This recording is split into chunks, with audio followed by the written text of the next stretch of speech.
मेरी जवान बेटी की हालत खराब रहने लगी। वो कुछ बोलती नहीं थी और रात को जल्दी ही अपने कमरे में घुसकर दरवाजा अंदर से बंद कर लेती थी। बेटी से पूछती तो वो कुछ न बताती। फिर एक दिन मैं अपनी बेटी के कमरे में छुप गई। रात को जब उसने कुंडी लगाकर अपने कपड़े उतारे तो मेरे कदमों तले से जमीन निकल गई। वो तो सच्चाई जानने के लिए मैं रात के अंधेरे में नीतू के कमरे में छुप गई। मेरी बेटी नीतू किसी गुलाब की कली की तरह खिल रही थी कि अचानक ही वो मुरझाने लगी। नीतू जवानी की सीढ़ियां चढ़ रही थी और ऐसे में हर माँ अपनी औलाद को लेकर बहुत ही ज्यादा फिक्रमंद रहती है। और जब मैंने नीतू का इस कदर बदला हुआ रवैया देखा तो सच्चाई जानने के लिए मुझे एक कदम उठाना पड़ा। मुझे नीतू के कमरे में छुपे हुए कुछ ही देर गुजरी थी कि जब नीतू ने कमरे का दरवाजा बंद किया और कुंडी लगाने के बाद उसने अपने कपड़े उतार दिए। उसके बाद नीतू ने अपना मोबाइल फोन उठाया तो मेरी जान ही निकल गई। और उसके बाद जो कुछ मैंने देखा तो मेरे कदमों तले से जमीन निकल गई। मेरी जवान बेटी की हालत दिन ब दिन अजीब होती जा रही थी। ऐसा लगता था जैसे उसके अंदर कोई बुरी आत्मा घुस गई हो। हर वक्त हंसने बोलने वाली मेरी नीतू बिल्कुल ही खामोश हो गई थी। मुझे समझ नहीं आ रहा था कि नीतू को आखिर हो क्या गया है जो वो न बात करती और न ही ढंग से मेरी किसी बात का जवाब देती है। पहले मैंने सोचा कि क्यों ना उसे किसी बाबा को दिखा दूं, लेकिन फिर अचानक ही मुझे एहसास हुआ कि वो बात नहीं है जो मैं समझ रही हूँ। बात तो कुछ और ही है। और जिस रात सच्चाई खुलकर मेरे सामने आई मेरी जान निकल गई। मुझे तो अंदाजा ही नहीं था कि मेरी बेटी कब इतनी बड़ी हो गई कि मुझसे बातें छुपाने लगी थी। नीतू में अचानक ही बहुत बदलाव आए थे। नीतू रात को जल्द ही अपने कमरे में सोने के लिए चली जाती और खुद को अंदर बंद कर लेती, जबकि पहले वो कमरे का दरवाजा थोड़ा सा खोलकर सो जाया करती थी। हमारे घर में मेरे और नीतू के अलावा था ही कौन। हाँ, कुछ दिन पहले मैंने ऊपर वाली मंजिल के कमरे में एक किराएदार को रखा था क्योंकि हमारा गुजारा बहुत मुश्किल से हो रहा था। वो एक बहुत अच्छा नेक लड़का था जो ऊपर की मंजिल के एक कमरे में रहता था। उसका आना जाना भी हमारे ही दरवाजे से था क्योंकि घर में एक ही रास्ता था। लेकिन वो मुझे बहुत अच्छे संस्कार का लड़का लगा था, इसलिए मुझे कभी उससे कोई परेशानी न हुई। वो मुझे मौसी जी कहता था और नीतू को अपनी छोटी बहन मानता था। लेकिन पिछले कुछ दिनों से नीतू को लेकर मैं बहुत ज्यादा परेशान हो चुकी थी। वो इस कदर खामोश हो गई थी कि मुझे समझ नहीं आता था कि उसे क्या हो गया है। पहले तो मैं जैसे ही फैक्ट्री से आती वो मेरे आगे बैठकर अपनी दिन भर की दास्तान सुनाती। मेरे पीछे घर में एक पत्ता भी हिलता तो नीतू मुझे उसकी खबर जरूर देती। नीतू की कोई सहेली नहीं थी, इसके लिए जो कुछ भी था वो मैं उसकी माँ थी। लेकिन अब मैं जब भी घर आती तो नीतू का रवैया कुछ अलग सा लगता और खाना खाने के बाद वो जल्द ही अपने कमरे में जाकर दरवाजा बंद करके सो जाती। उसके चेहरे पर मुझे अजीब सा डर महसूस होने लगा था। नीतू के बाबा की मृत्यु के बाद मैंने नीतू को अपनी पलकों पर बैठा कर रखा था और उसे कभी किसी चीज की कमी नहीं होने दी थी। मैंने उसकी हर इच्छा को उसके मुंह से निकालते ही पूरा कर दिया था। नीतू के बाबा मरने से पहले मेरे नाम ये घर कर गए थे, जिसमें नीचे 2 कमरे और एक आंगन था, जबकि ऊपर वाली मंजिल पर एक छोटा सा कमरा बना हुआ था। और अब मैंने पहली बार इस कमरे को किराए पर चढ़ाया था। जिस लड़के को मैंने किराए पर रखा था वो किसी दूसरे शहर से यहाँ जॉब करने के लिए आया था और वो सुबह होते ही मेरे साथ ही घर से निकल जाता और नीतू सारा दिन घर में अकेली होती। नीतू ने पढ़ाई जल्दी छोड़ दी थी। उसे पढ़ाई में कोई दिलचस्पी नहीं थी और उसके जिम्मे घर के कामकाज भी थे, क्योंकि मैंने तो नीतू के बाबा की मृत्यु के बाद से ही एक फैक्ट्री में नौकरी करनी शुरू कर दी थी। माहिर को किराए पर रखते वक्त मुझे इस बात का सुकून था कि वो मेरे साथ ही अपनी जॉब पर निकल जाता है और शाम ढलने पर ही वापस आता है। लेकिन अब मेरी फैक्ट्री की छुट्टी के बाद मैं जब घर आती तो कभी कभी वो मुझसे पहले ही आया हुआ होता। उसका नाम माहिर था और उसे देखकर मुझे यकीन हो गया था कि उसका संबंध किसी अच्छे खानदान से है। इसलिए मैंने उसे अपने घर में रख लिया था क्योंकि मुझे पैसों की जरूरत थी। नीतू जवान हो रही थी, वो 17-18 साल की उम्र में ही बहुत बड़ी लगने लगी थी, इसलिए मैं जल्दी उसकी शादी करना चाहती थी। नीतू के बाबा की मृत्यु के बाद मैंने अकेले ही घर और उसकी जिम्मेदारी उठाई थी और उसे किसी सोतेले बाप के साए में पलने नहीं दिया था। लेकिन पहली ही नजर में हम किसी के बारे में हर बात तो नहीं जान सकते। शायद मुझे भी माहिर को जानने में कोई गलती हो गई थी। कभी कभी जैसा कोई दिखाई देता है वो वैसा होता नहीं है और अब मुझे भी उसके साथ रह रहकर यही एहसास हो रहा था। फैक्ट्री से जो मुझे सैलरी मिलती उससे मैं घर का खर्चा ही चला पाती और वो पैसे महीने भर में ही खत्म हो जाते। नीतू की शादी के लिए मुझे और पैसों की जरूरत थी और इसीलिए मैंने माहिर को ऊपर वाला कमरा किराए पर दिया था ताकि मैं जल्द से जल्द नीतू की शादी के लिए पैसे जोड़ सकूं, फिर कोई अच्छा सा रिश्ता देखकर उसकी जिम्मेदारी से आजाद हो जाऊं। लेकिन नीतू की पीली पड़ती रंगत और चेहरे के डर ने मुझे अजीब सी बेचैनी में डाल दिया था। मैंने कई बार नीतू से पूछा कि कोई दिक्कत है तो बताओ, लेकिन नीतू ने एक शब्द भी नहीं कहा और खामोश रही। वो मेरी वही बेटी थी जिसे अगर धक्का भी लगता तो घंटों मेरे आगे बैठकर रोती, क्योंकि मैंने उसे बहुत लाड़ प्यार से पाला था। लेकिन अचानक ही उसमें इतने ज्यादा बदलाव आए थे कि मैं खुद परेशान हो गई थी। बचपन में एक बार नीतू साइकिल चलाते चलाते गिर गई थी और उसके हाथ पैरों में जरा जरा सी खरोंच आई थी, लेकिन वो 2 दिन तक बिस्तर से नहीं उठी थी। कुछ महीनों पहले ही उसने अपने हाथ पर गरम गरम दूध गिरा लिया था और फिर अगले 2 दिन तक वो डर के मारे किचन में नहीं गई थी, बल्कि हर थोड़ी देर बाद रोती जाती और मुझे अपना दर्द सुनाती जाती। और वो 2 दिन मैंने घर में ही गुजारे थे। नीतू ने मुझे फैक्ट्री भी न जाने दिया था। तो फिर ऐसी क्या बात हो गई थी जो नीतू मुझे नहीं बता सकती थी? एक दिन मैं उसे एक बाबा के पास ले जाने का सोच रही थी जो मेरे घर से कुछ दूरी पर ही था, और लोगों की एक बहुत बड़ी लाइन अपनी परेशानी लेकर उस बाबा के पास आती थी। लेकिन जब मुझे अंदाजा हुआ कि मसला किसी भूत प्रेत या आत्मा का नहीं है, बल्कि नीतू मुझसे कोई बहुत बड़ी बात छुपा रही है, और यही बात जानने के लिए मैंने आज फैक्ट्री से छुट्टी कर ली थी। अभी मैं आंगन में बैठी सोच रही थी कि मैं किस तरह से नीतू से पता करूं कि तभी मैंने माहिर को घर में दाखिल होते देखा। उसके चेहरे पर मुस्कुराहट फैली हुई थी और आते ही उसने मुझे नमस्ते करके नीतू की तरफ देखा। उसे दिन में घर पर देखकर मैं हैरान हो गई, क्योंकि उसकी जॉब तो शाम तक की थी और अभी तो दिन के 12 बज रहे थे। और ये सोचकर मुझे परेशानी हुई, क्या वो अक्सर ही ऐसे दिन में घर लौट आया करता था? माहिर मेरे साथ ही बैठ गया और उसे देखकर नीतू जल्दी से किचन में चली गई। लेकिन माहिर की नजरें लगातार उसी की तलाश में थी और वो मुझसे बात करते हुए बार बार किचन के दरवाजे की तरफ ही देख रहा था। मैंने माहिर से पूछा कि तुम्हारी जॉब कैसी चल रही है? तब उसने बताया कि फिलहाल वो नौकरी ढूंढ रहा है और जल्दी उसे जॉब मिल जाएगी। उसकी बात सुनकर मैं चौंक उठी, क्योंकि वो तो एक बड़ी कंपनी में जॉब करता था, फिर वो नौकरी क्यों ढूंढ रहा था? माहिर कहने लगा कि आंटी जी, 15 दिन पहले ही मेरी जॉब खत्म हो गई है और अब मैं नई जॉब की तलाश में हूँ। वो बता रहा था कि वो रोज ही कुछ घंटे नौकरी की तलाश में सड़कों पर घूमता है, लेकिन आज के दौर में नौकरी मिलना इतना आसान काम नहीं है। वो तो और भी बहुत कुछ कह रहा था, लेकिन मेरा दिमाग एक ही बात पर अटक गया था कि वो पिछले 15 दिन से दिन के वक्त भी घर में मौजूद रहता था और नीतू ने इस बारे में मुझे बताया तक नहीं। मेरे पीछे घर में नीतू अकेली होती थी और माहिर का घर में मौजूद रहना मेरे नजदीक बहुत ही अजीब बात थी। मेरे दिल में अजीब अजीब ख्याल आने लगे थे। नीतू की रोज बरोज बिगड़ती हुई हालत और माहिर की नजरें मुझे किसी अनहोनी का पता दे रही थी, और जो कुछ मेरे दिमाग में चल रहा था वो मैं बता भी नहीं सकती थी। दोपहर के खाने के वक्त मैंने बातों बातों में नीतू से माहिर के बारे में सवाल किए तो वो चौंक कर मुझे देखने लगी।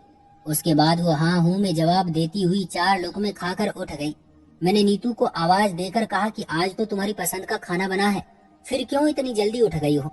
नीतू पलटकर मेरी तरफ देखकर मुस्कुराई और कहने लगी कि माँ, गर्मी इतनी है कि कुछ खाने को जी नहीं चाहता। नीतू की ये बात मुझे और परेशान कर गई, क्योंकि नीतू को हमेशा से ही गर्मियाँ पसंद थी। सर्दी तो उससे बर्दाश्त नहीं होती थी। वो बहुत सारे कपड़े पहनने के बावजूद भी कांपती रहती थी। सारी सर्दी उसे बहुत खांसी होती और वो बहुत परेशान रहती। आज वही नीतू गर्मी से परेशान थी। जब वो सोने के लिए अपने कमरे में जाने लगी तो मैंने कहा कि बेटी, कमरे का दरवाजा खुला रखकर सोना, गर्मी बहुत है। वो कहने लगी, माँ, मुझे दरवाजा बंद करके ही नींद आती है। अगर मैं दरवाजा खोलकर सो जाती हूँ तो बार बार आँख खुलती है। मैंने एक गहरी नजर नीतू पर डाली, जो सर से पांव तक बदली हुई महसूस हो रही थी। नीतू तो हमेशा ही मेरे कमरे में सोने के बहाने ढूंढती थी, लेकिन मैंने खुद से कुछ वक्त पहले ही उसका कमरा अलग कर दिया था। मुझे फिक्र सताती थी कि एक न एक दिन नीतू को विदा होकर जाना है, और अगर वो मेरे इतने करीब रहेगी तो मेरे लिए उसे विदा करना बहुत मुश्किल होगा, क्योंकि इतनी बड़ी दुनिया में मेरा नीतू के अलावा कोई नहीं था, और उसके जाने के बाद मैं बिल्कुल अकेली हो जाती। मेरी बेटी जवान हो रही थी, और जवान बेटियों की माएं अक्सर ही फिक्रमंद रहती है, और कुछ ऐसा ही हाल मेरा भी था। न जाने क्यों सुबह से मुझे माहिर का वजूद खटक रहा था। रात के खाने के बाद मैं नीतू को जबरदस्ती अपने साथ लेकर बैठ गई कि चलो आज हम दोनों माँ बेटी कुछ देर बातें कर लेंगे। कि इतने में माहिर सीढ़ियां उतरकर नीचे चला आया। शायद वो कहीं बाहर जा रहा था, लेकिन वो हम दोनों को देखकर हमारे पास ही आ गया था। मुझे उसका इस तरह हमारे बीच बैठना आज बहुत अजीब महसूस हो रहा था, जबकि अक्सर ये हम दोनों के साथ बैठा करता था। जैसे ही वो हमारे साथ आकर बैठा तो मैं खामोश हो गई। मैं अकेले में नीतू के साथ कुछ वक्त गुजारना चाहती थी, ताकि नीतू से इस बदलाव की वजह जान सकूं, लेकिन माहिर की मौजूदगी में मैं उससे कुछ भी नहीं पूछ सकती थी। कुछ ही देर में मैंने माहिर से कहा कि बेटा, तुम भी जाकर आराम करो, रात बहुत हो गई है, हम दोनों भी सोने के लिए लेटने वाले हैं, जबकि मेरा इरादा सोने का बिल्कुल नहीं था। लेकिन माहिर को भेजने के लिए मैंने झूठ का सहारा लिया। माहिर शायद मेरा मतलब समझ गया था, इसलिए वो खामोशी से उठकर चला गया। मैंने आज तक उसको एक बहुत अच्छा और नेक लड़का ही पाया था, लेकिन इंसान कब बहक जाए ये उसको क्या खबर होती है। थोड़ी देर में नीतू भी अपने कमरे में जाकर दरवाजा बंद करके सो गई, लेकिन मेरी नींद उड़ चुकी थी। मुझे माहिर की नजरें कुछ अजीब उलझन में डाल रही थी। उसका नीतू से बात करने की कोशिश करना, नीतू को बहाने बहाने से देखना, और दिन में मेरी गैर मौजूदगी में भी घर में होना, मुझे सब कुछ अजीब लग रहा था। और सबसे बढ़कर नीतू का बदलता हुआ रवैया। ये रात मैंने करवट बदल बदल कर गुजार दी, और जब सुबह उठी तो नीतू का चेहरा फिर से वही बुझा हुआ था। ऐसा लगता था जैसे वो रात भर सोती ही नहीं है। मैं फैक्ट्री से इतनी ज्यादा छुट्टियां नहीं कर सकती थी, इसलिए मजबूरन मुझे नीतू का घर छोड़कर जाना पड़ा। लेकिन मेरा सारा ध्यान नीतू में ही अटका रहा था, और मैं अपने काम पर भी सही तरीके से तवज्जो ना दे सकी। बहुत मुश्किल से जैसे तैसे मैंने आधा दिन गुजारा, लेकिन नीतू को लेकर मेरे दिल में अजीब से ख्याल आ रहे थे। इसलिए मैंने आधी छुट्टी ली और घर वापस आ गई। घर के दरवाजे की चाबी मेरे पास हमेशा ही रहा करती थी। मैंने सोचा कि नीतू काम में बिजी होगी, इसलिए खुद ही दरवाजा खोलकर अंदर आ गई। लेकिन ये देखकर मेरी हैरत की इंतहा न रही कि माहिर नीतू के पास खड़ा कुछ बातें करने में बिजी था, और उन दोनों को एक साथ देखकर मेरे तन बदन में आग लग गई। यकीनन नीतू और माहिर ने मिलकर कुछ ऐसा किया था कि जिसकी वजह से नीतू के चेहरे का रंग पीला पड़ गया था। नीतू की खूबसूरती, जवानी और हुस्न को देखकर माहिर ने उसके साथ कुछ ऐसा वैसा न कर दिया हो। ये ख्याल आते ही मेरे अंदर बेचैनी की लहर दौड़ गई। मैंने दिल में सोच लिया था कि मैं माहिर को अपने घर से चलता कर दूंगी, और अब कोई नया किराएदार नहीं रखूंगी। मेरी बेटी की खामोशी के पीछे जरूर कोई बहुत बड़ी बात छुपी हुई है, और अब मुझे इस वजह को जानना था। और मुझे अंदाजा था कि इसकी वजह कहीं न कहीं माहिर ही है, क्योंकि माहिर के इस घर में आने से पहले नीतू एक आम जिंदगी गुजार रही थी। वो यहाँ से वहाँ उछलती फिरती और हंसती मुस्कुराती रहती थी। रात को जैसे ही नीतू अपने कमरे में सोने के लिए जाने लगी तो मैंने उससे कहा कि मैं सोने के लिए अपने कमरे में जा रही हूँ। नीतू, एक बार घर के दरवाजे को अच्छी तरह चेक करके तो आओ। और मैं खुद भागकर उसके कमरे में जाकर छुप गई। नीतू शायद ये समझ रही थी कि मैं अपने कमरे में चली गई हूँ, इसलिए वो अपने कमरे में गई और उसने फौरन ही दरवाजे को कुंडी लगा दी। मुझे समझ नहीं आ रहा था कि घर में सिर्फ हम दोनों माँ बेटी ही मौजूद हैं। ऐसे में उसे कमरे के दरवाजे को कुंडी लगाने की क्या जरूरत पड़ गई थी। उसके बाद जैसे उसने अपने कपड़े उतारे तो मेरी जान निकलने लगी, क्योंकि न जाने नीतू अपने कपड़े क्यों उतार रही थी। कहीं माहिर कमरे में ही तो नहीं है। मुझे लग रहा था कि मेरी जवान बेटी किसी गलत चक्कर में पड़ गई है, जिससे मुझे शर्मिंदगी का सामना करना पड़ेगा। मैंने जल्दी से सारे कमरे में नजर दौड़ाई, लेकिन मुझे कोई भी नजर न आया। नीतू ने अपने पलंग पर पड़ा हुआ मोबाइल फोन उठाया तो मुझे लगा कि मेरे कदमों तले से जमीन निकल गई। लेकिन नीतू ने अपने फोन का टॉर्च जलाया, क्योंकि कमरे में अंधेरा था और वो शायद कमरे की बत्ती नहीं जलाना चाहती थी। इसके बाद नीतू ने मोबाइल की टॉर्च की रोशनी से अपनी अलमारी में से एक गोल सी डिबिया निकाली और उसमें मौजूद क्रीम अपने जिस्म पर मलने लगी। बहुत ध्यान से देखने पर मैंने देखा कि उसके जिस्म पर जगह जगह छोटे छोटे लाल छत्ते बने हुए हैं, जिन पर वो आहिस्ता से क्रीम लगा रही थी। अंधेरे की वजह से मुझे बिल्कुल सही से तो नहीं दिखाई दे रहा था, लेकिन मैं जान गई थी कि नीतू को कोई बीमारी हुई है, और नीतू को शायद उन छत्तों में बहुत तकलीफ होती है, क्योंकि क्रीम लगाते हुए लगातार उसकी आंखों से आंसू बह रहे थे। उसकी तकलीफ देखकर मैं तड़प उठी। नीतू न जाने मुझसे कब से ये बात छुपा रही थी, और न जाने उसे कौन सी बीमारी हो गई थी कि जिसकी वजह से वो इस कदर तकलीफ में शामिल थी। मैं जो माहिर को लेकर गलतफहमी का शिकार हो चुकी थी, मैंने एक बार भी न सोचा कि शायद नीतू को कोई तकलीफ हो। मैं अचानक ही पर्दे के पीछे से निकलकर नीतू के सामने आई तो मुझे देखते ही परेशान हो गई और अपने कपड़े पहनने लगी। मैंने उसका हाथ पकड़कर उसे रोक दिया और कहा कि मुझे दिखाओ, ये तुम्हें क्या हो रहा है। नीतू एकदम ही रोने लगी और कहने लगी कि माँ, मैं आपको ये बात बताना नहीं चाहती थी, लेकिन पिछले कुछ दिनों से मैं इस बीमारी में हूँ। मेरे पूरे जिस्म में बहुत तकलीफ है और जगह जगह ये लाल रंग के छत्ते बन गए हैं। पहले मैंने सोचा था कि ये बात मैं आपको बता दूं, लेकिन फिर मुझे पता था कि आप मेरी बीमारी को लेकर बहुत ज्यादा परेशान हो जाएंगे, और हमारे पास इतने पैसे भी नहीं है कि हम किसी अच्छे डॉक्टर को दिखा सकते। मैं आपको परेशान नहीं करना चाहती थी, इसलिए मैंने ये बात आपसे छुपा ली। लेकिन एक दिन जब माहिर भाई सीढ़ियां उतर रहे थे तो उनकी नजर मेरे हाथ पर पड़ गई और वो देखते ही पूछने लगे कि नीतू, ये क्या हो रहा है तुम्हें। मजबूरन मैंने उन्हें सब बता दिया कि मुझे इस तरह की कोई बीमारी हो गई है, लेकिन मैंने ये बात आपको नहीं बताई।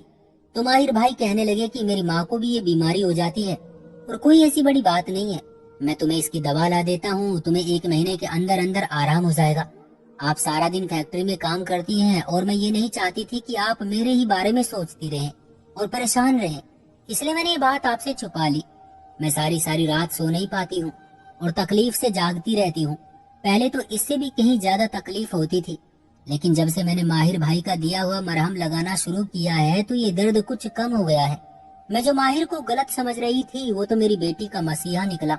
मैंने नीतू को डांट कर कहा कि आइंदा मुझसे कोई भी बात मत छुपाना, क्योंकि पिछले 2 दिनों से मैं तुम्हें लेकर बहुत परेशान रही हूँ। वो कहने लगे कि माँ, मैं अब बड़ी हो रही हूँ और मुझे एहसास है कि आपने मेरी खातिर कितनी कुर्बानियां दी हैं। बाबा की मृत्यु के बाद आपने दूसरी शादी नहीं की, क्योंकि आप मुझे सोतेले बाप के साए में नहीं रखना चाहती थी। मेरी खातिर आप हमेशा अपनी ख्वाहिशों को कुर्बान करती रही और अपनी जरूरतों को मार मार कर मेरी ख्वाहिशों को पूरी करती रही। मैं जानती हूँ कि आपने माहिर को भी इसलिए किराए पर रखा है ताकि आप मेरी शादी के लिए पैसे जोड़ सके, इसलिए मैं आपको और परेशान नहीं करना चाहती थी। नीतू की बात सुनकर मैंने उसे गले से लगा लिया। मेरी बेटी को मेरी कितनी परवाह थी और मैंने न जाने क्या क्या सोच लिया था। अगले दिन मैं नीतू को लेकर एक डॉक्टर के पास गई तो उन्होंने माहिर की दी हुई क्रीम देखकर बताया कि नीतू बहुत अच्छी दवाई इस्तेमाल कर रही है और यकीनन ये जल्द ही ठीक हो जाएगी। डॉक्टर ने कुछ सावधानियां भी बताई जिन्हें नीतू को फॉलो करना था। जब हम डॉक्टर के पास से घर वापस पहुंचे तो माहिर सीढ़ियों से नीचे उतरकर कहीं बाहर जाने की तैयारी कर रहा था। मैंने उसे अपने पास बुलाया और उसका धन्यवाद किया तो वो कहने लगा कि आंटी जी, ये तो मेरा फर्ज था। नीतू मेरे लिए बिल्कुल मेरी छोटी बहन जैसी है और मैं उसे तकलीफ में नहीं देखना चाहता था, लेकिन नीतू ने ये बात मुझे आपको बताने के लिए मना की थी। मैंने उससे पूछा कि माहिर, तुम कहाँ जा रहे हो? तो मुस्कुराकर कहने लगा, आंटी जी, मेरी एक बहुत अच्छी जगह जॉब लग गई है और मैं मिठाई लेने जा रहा हूँ। ये सुनकर मुझे बहुत खुशी हुई और मैंने पूरे दिल से माहिर को जॉब मिलने पर बधाई दी। वो वाकई एक नेक और अच्छा लड़का था जिसने मेरी गैर मौजूदगी में मेरी बेटी के साथ भलाई की थी। वो नीतू को वाकई अपनी छोटी बहन की तरह मानता था और उसने भाई होने का फर्ज निभाया था। शायद इसलिए उसकी आजमाइश का वक्त भी खत्म हो गया था और उसे नौकरी मिल गई थी। अच्छे लोगों के साथ हमेशा अच्छा ही होता है। मैंने ऊपर वाले का धन्यवाद किया कि मैंने अपनी बेटी या माहिर के साथ कोई ऐसी बात नहीं की थी कि जिसकी वजह से मुझे उन दोनों के आगे शर्मिंदगी का सामना करना पड़ता। 1 महीने के बाद ही नीतू की तकलीफ और बीमारी दोनों खत्म हो गई और वो फिर पहले की तरह घर में उछलती फिर रही थी और मैंने सुकून का सांस लिया था। माँ अपनी बेटियों को हंसता मुस्कुराता देखकर ही जीती है। नीतू को हंसता मुस्कुराता देखकर ही मुझे नई जिंदगी मिल गई थी। तो दोस्तों, ये थी हमारी आज की कहानी। आपका क्या कहना है इस कहानी के बारे में?